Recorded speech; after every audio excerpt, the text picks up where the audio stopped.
ওমানের শ্রম মন্ত্রণালয় থেকে জরিমানা মওকুফের খবর প্রকাশিত হওয়ার পর থেকে একমাত্র বাংলাদেশিদের মধ্যে বিভিন্ন ধরনের দ্বিধাদ্বন্দ্ব, বিভিন্ন ধরনের মতামত, বিভিন্ন ধরনের প্রশ্নের উত্তর আসতেছে।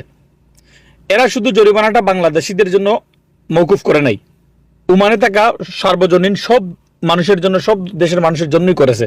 অন্য কোনো দেশের মানুষের মধ্যে এত কনফিউশন, এত সমস্যা নাই আমাদের মধ্যে। তার কারণটা কি? ভিডিওটি শুরু করার আগে আপনাদেরকে বলবো একটা লাইক দিয়ে দিবেন। কোনো টাকা পয়সা তো লাইক দিতে লাগে না, অন্তত এইটুকু বুঝতে পারে যে এতজন মানুষ আমার ভিডিও দেখতেছে, এতজন মানুষ ভিডিওটা পছন্দ করতেছে।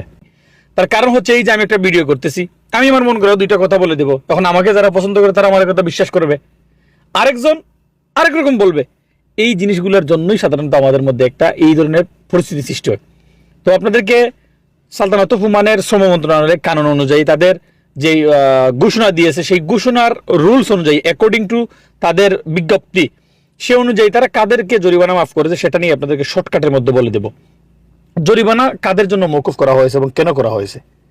জরিমানা মওকুফ করার অন্যতম কারণ হচ্ছে ওমানে অবৈধ সংখ্যা কমিয়ে নিয়ে আসা, ওমানে অবৈধ শ্রমিকদের সংখ্যা কমিয়ে নিয়ে আসা। কেন?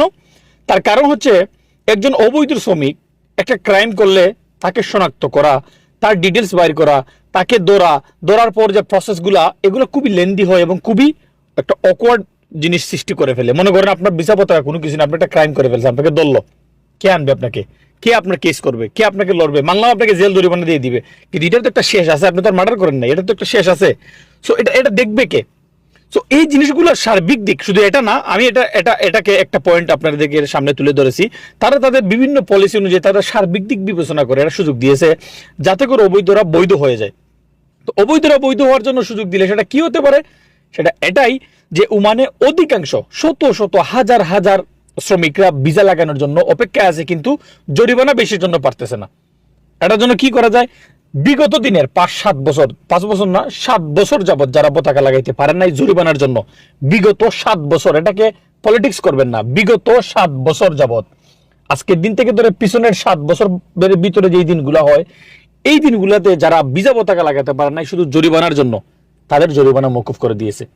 আরো বিভিন্ন জিনিস দিয়েছে, সেটা আপনাদের জানার প্রয়োজন, আপনাদের গুরুত্বপূর্ণ যেটা, সেটা হচ্ছে বিগত দিনের 7 বছরের জরিমানা মওকুফ করে দিয়েছে। এখন কি করতে হবে আপনাকে? আপনি যে আরবাবের নামে ছিলেন, অন্য একজন আরবাব নতুন করে দেখবেন, তার নামে তেনাজুল নেবেন, জরিমানা আসবে না, সে মাহাজনের টাকা ডালবে, আপনাকে তেনাজুল করে পতাকা লাগাইতে পারবে। ব্লক আছে, ব্লক খুলতে হবে, তারপরে পতাকা লাগাইতে পারবেন। এটা হচ্ছে একটু প্রসেস। তো এটাকে নিয়ে এত কনফিউশন মানুষের মধ্যে, এত দ্বিধাদ্বন্দ্ব, এত কনফিউশন সৃষ্টি করার কোনো মানে হয় না ভাই। ভালো থাকবেন, ভিডিওটাকে শেয়ার দিবেন যাতে করে সবাই জানতে পারে, এবং অবশ্যই ওমানের খবর পাওয়ার জন্য হেলো ওমান পেজটাকে ফলো দিয়ে রাখবেন, মোসা ট্রাভেল ইউটিউব চ্যানেল সাবস্ক্রাইব করে রাখবেন। ধন্যবাদ।